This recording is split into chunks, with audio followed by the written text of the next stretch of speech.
Okay, so now we're going to go through the setup that you need to fire the lens off correctly. So at the moment, you should be able to see on the inside of the lens here that the lens is closed. Okay, you've got the aperture blades are locked across, so you can't actually see through the lens. To open the lens up, first of all, you need to charge or cock the shutter. So I'm going to bring this switch down. That locks into position. And then I can press the lens open button here, and that opens the blades up for me. So if I bring that back out, it closes them, push it all the way in, and it opens the blades up for me. Okay, so now what I can do is I can come across to my aperture blade here, my aperture settings, and as I rotate that through the various apertures, you can see the blades of the lens opening and closing to the corresponding aperture level. Okay, now when you're focusing your image up, it's really important that you have the lens wide open. So in this case, I'm going to just set it there to 4.5.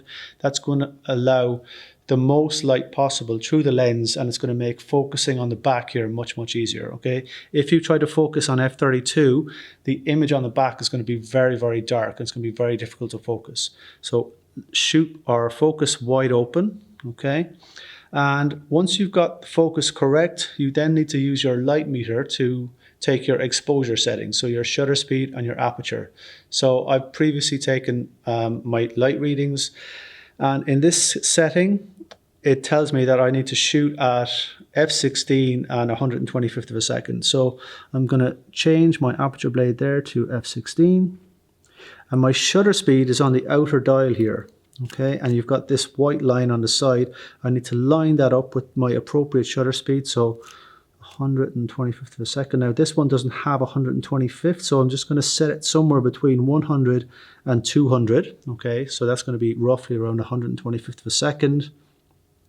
And at this point, I'm almost ready to shoot. So I'm going to close the lens blade back down. So the lens is now closed. The lens is cocked and ready to shoot. Now I just need to load my film and expose the plate.